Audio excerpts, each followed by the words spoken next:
ಇದೇ ನಾಡು ಇದೇ ಭಾಷೆ ಎಂದೆಂದೂ ನನ್ನದಾಗಿರಲಿ.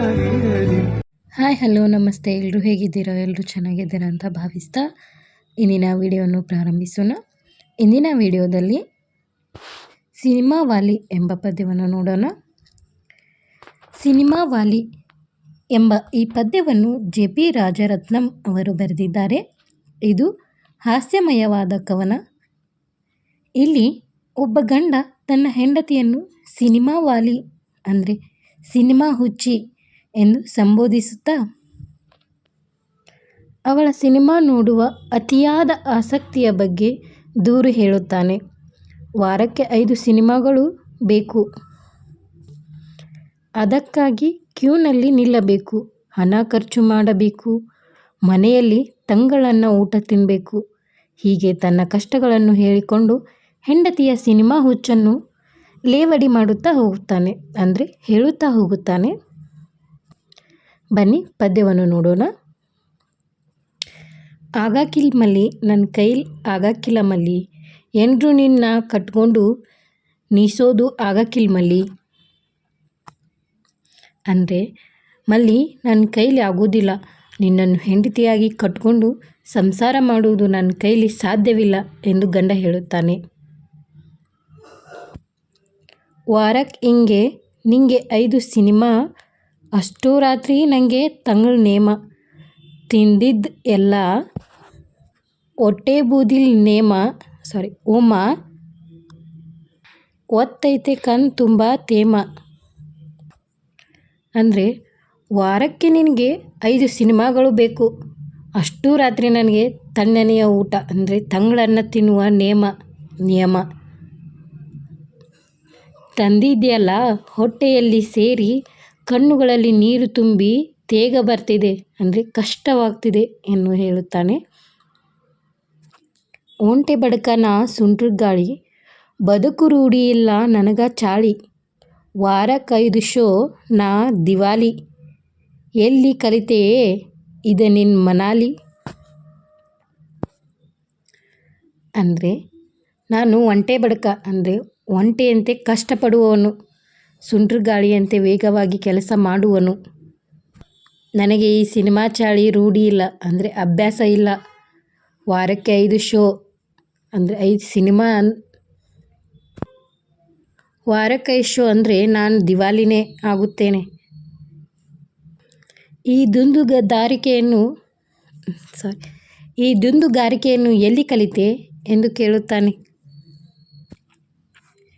ಚಡ್ಡಿ ನೋಡ್ ನಿನ್ನ ಚಿಕ್ಕ ಮಗಂದು, ದೊಡ್ಡನದ್ರಾಗ ಏನು ಕಡಿಮೆ ಇಲ್ಲ ಸಂದು, ಮಗಳ ಲಂಗಾನಾರೆ ನೋಡಬಾರ್ದೇನ ಬಂದು, ಸಿನಿಮಾಗ ಎಲ್ಲೇ ನಾ ಸುರೀಲೆ ತಂದು.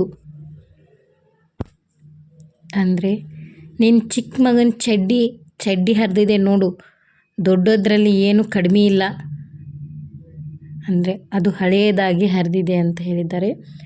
ಮಗಳ ಲಂಗವನ್ನಾದರೂ ಬಂದು ನೋಡು, ಅದು ಹಳೆಯದಾಗಿದೆ. ಅವರಿಗೆ ಬಟ್ಟೆ ಕೊಡಿಸದೆ ಸಿನಿಮಾಗೆ ಹಣ ಎಲ್ಲಿಂದ ತಂದು ಸುರಿಲಿ ಅಂದರೆ ಖರ್ಚು ಮಾಡಲಿ ಎಂದು ಬಟ್ಟೆಯ ಕೊರತೆಯನ್ನು ಹೇಳಿಕೊಳ್ಳುತ್ತಾನೆ.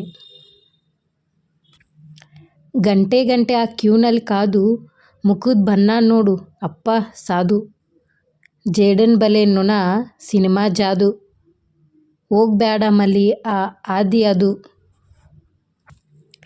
ಅಂದರೆ ಗಂಟೆಲೆ ಆ ಕ್ಯೂನಲ್ಲಿ ಅಂದರೆ ಸಾಲಿನಲ್ಲಿ ನಿಂತು ಕಾದು ಮುಖದ ಬಣ್ಣ ನೋಡು ಅಂದರೆ ಮುಖ ಕಪ್ಪಾಗಿದೆ, ಅಪ್ಪ ಸಾಧು ಅಂದರೆ ತುಂಬ ಕಷ್ಟ, ಜೇಡನ ಬಲೆಗೆ ನೊಣ ಸಿಕ್ಕಿದ ಹಾಗೆ, ಸಿನಿಮಾ ಒಂದು ಮೋಡಿ, ಮಲ್ಲಿ ಆ ದಾರಿಗೆ ಅಂದರೆ ಸಿನಿಮಾ ಹುಚ್ಚಿಗೆ ಹೋಗಬೇಡ ಎಂದು ಎಚ್ಚರಿಸುತ್ತಾನೆ. ದಾಸನಗಿನ ಧರಿಸಿದವಾಲಿ, ನಿನ್ನ ಹಿಂದೆ ಮುಂದೆ ಸಿನಿಮಾ ವಾಲಿ, ಯಾವ ಗಳಿಗೆಲಿ ಕಟ್ಟಿದೆ ತಾಲಿ, ನನ್ನ ಜೀವ ಹೆಂಗೆ ನಿಂಗೆ ಅವಾಲಿ. ಅಂದರೆ ನಾನು ದಾಸನಾಗಿ ದವಾಲಿ ಅಂದರೆ ಚೀಲ ಅಥವಾ ಹೊರೆಯನ್ನು ಹೊತ್ತು ನಿನ್ನ ಹಿಂದೆ ಮುಂದೆ ತಿರುಗುತ್ತಿದ್ದೇನೆ. ಸಿನಿಮಾ ಹುಚ್ಚಿಯೇ, ಯಾವ ಶುಭ ಗಳಿಗೆಯಲ್ಲಿ ನಿನಗೆ ತಾಳಿ ಅಂದರೆ ಮದುವೆ ಮಾಡಿಕೊಂಡು ನನ್ನ ಜೀವ ಪ್ರೀತಿಯವಳೇ ನಿನಗೆ ಅರ್ಪಣೆ ಎಂದು ಕೊನೆಯಲ್ಲಿ ಪ್ರೀತಿಯಿಂದಲೇ ತನ್ನ ಅಸಹಾಯಕತೆ ಹೇಳಿಕೊಳ್ಳುತ್ತಾನೆ. ಒಟ್ಟಾರೆಯಾಗಿ ಈ ಕವಿತೆಯು ಹೆಂಡತಿಗೆ ವಾರಕ್ಕೆ 5 ಸಿನಿಮಾ ಬೇಕು, ಗಂಡನಿಗೆ ರಾತ್ರಿ ತಂಗಳೂಟ ಅಂದರೆ ಹಳೆಯ ಊಟ ಸಿಗುತ್ತದೆ, ತಿಂದಿದ್ದೆಲ್ಲ ಹೊಟ್ಟೆಯಲ್ಲಿ ಹೋಮ ಅಂದರೆ ವಾಕರಿಕೆ ಬರುತ್ತದೆ, ಕಣ್ಣು ತುಂಬಿ ನೀರು ಬರುತ್ತದೆ ಎಂದು ಗಂಡ ಗೋಳಾಡುತ್ತಾನೆ. ತನ್ನ ಜೀವನ ಶೈಲಿ ಒಂಟೆ ಬಡಕನಂತೆ ಹೆಂಡತಿಯ ಸುಂಟರ ಗಾಳಿಯಂತಿದೆ. ಈ ಚಾಳಿಯಿಂದ ತನ್ನ ದಿವಾಳಿ ಆಗುತ್ತೇನೆ ಎಂದು ಹೇಳುತ್ತಾನೆ. ಮತ್ತು ಮಕ್ಕಳ ಬಟ್ಟೆಗಳ ಸ್ಥಿತಿಯನ್ನು ವಿವರಿಸುತ್ತಾ ಸಿನಿಮಾಗೆ ಸುರಿಯಲು ಹಣವಿಲ್ಲ ಎಂದು ಬೇಸರ ವ್ಯಕ್ತಪಡಿಸುತ್ತಾನೆ. ಸಿನಿಮಾ ಮೋಹವನ್ನು ಜೇಡನ ಬಲೆ ನೊಣ ಸಿನಿಮಾ ಜಾದು ಎಂದು ಹೋಲಿಸುತ್ತಾನೆ ಮತ್ತು ಆ ದಾರಿಗೆ ಹೋಗಬೇಡ ಎಂದು ಹೆಂಡತಿಗೆ ಬುದ್ಧಿ ಹೇಳುತ್ತಾನೆ. ಕೊನೆಯಲ್ಲಿ ಯಾವ ಗಳಿಗೆಯಲ್ಲಿ ಮದುವೆಯಾದನು ಎಂದು ಪಶ್ಚಾತ್ತಾಪನೂ ಪಡುತ್ತಾನೆ. ಒಟ್ಟಾರೆಯಾಗಿ ಈ ಕವಿತೆಯು ಆಗಿನ ಕಾಲದ ಮಧ್ಯಮ ವರ್ಗದ ಜನರ ಜೀವನ ಶೈಲಿ ಮತ್ತು ಸಿನಿಮಾ ಪ್ರಭಾವವನ್ನು ಹಾಸ್ಯ ಮೂಲಕ ಕಟ್ಟಿಕೊಂಡಿದ್ದಾರೆ. ಇವಾಗ ನಾವು ಈ ಕವಿತೆಯ ಪ್ರಶ್ನೆಗಳನ್ನು ನೋಡೋಣ. ಪ್ರಶ್ನೆ 1, ಆಗಕ್ಕಿಲ್ಲ ಮಲ್ಲಿ, ನನ್ನ ಕೈಲಿ ಆಗಕ್ಕಿಲ್ಲ ಎಂದು ಕವಿ ಹೆಂಡತಿಗೆ ಹೇಳುತ್ತಿರುವುದು ಏಕೆ? 2, ಮಲ್ಲಿ ವಾರಕ್ಕೆ ಎಷ್ಟು ಸಿನಿಮಾ ನೋಡುತ್ತಿದ್ದಳು? 3, ಸಿನಿಮಾ ನೋಡುವ ಚಟದಿಂದ ಮನೆಯ ಪರಿಸ್ಥಿತಿ ಹೇಗಿತ್ತು? 4, ಮಕ್ಕಳ ಸ್ಥಿತಿ ಹೇಗಿದೆ ಎಂದು ಕವಿ ಹೇಳುತ್ತಾರೆ? 5, ಸಿನಿಮಾ ಜಾದುಗೆ ಹೆಂಡತಿ ಬೀಳಬಾರದೆಂದು ಕವನದಲ್ಲಿ ಹೇಗೆ ಸ್ಪಷ್ಟಪಡಿಸುತ್ತಾರೆ? 6, ಬಡತನದ ಬದುಕು ಈ ಚಟದಿಂದ ಹೇಗೆ ಹಾಳಾಗುತ್ತಿದೆ ಎಂದು ಕವನದಲ್ಲಿ ತಿಳಿಸಲಾಗಿದೆ? 7, ಸಿನಿಮಾ ಚಟದಿಂದ ಸಂಸಾರದ ಮೇಲೆ ಆಗುತ್ತಿರುವ ಪರಿಣಾಮಗಳೇನು? 8, ಹೆಂಡತಿಗೆ ಹಿಡಿದಿರುವ ಸಿನಿಮಾ ಹುಚ್ಚನ್ನು ಕವಿ ಹೇಗೆ ನಿರೂಪಿಸಿದ್ದಾರೆ? 9, ಸಿನಿಮಾ ಹುಚ್ಚು ಸಂಸಾರವನ್ನು ಹಾಳು ಮಾಡುತ್ತದೆಯೇ? ಕವನದ ಹಿನ್ನೆಲೆಯಲ್ಲಿ ವಿಷದಪಡಿಸಿ. 10, ಬಡತನಕ್ಕಿಂತ ಸಿನಿಮಾ ಮಿಗಿಲೆ ಎಂಬ ಪ್ರಶ್ನೆ ಸಾರ್ವತ್ರಿಕವಾದದ್ದೇ? ಚರ್ಚಿಸಿ. 11, ಸಿನಿಮಾ ಕೇವಲ ಮನೋರಂಜನೆಯ ಮಾಧ್ಯಮವೇ ಹೊರತು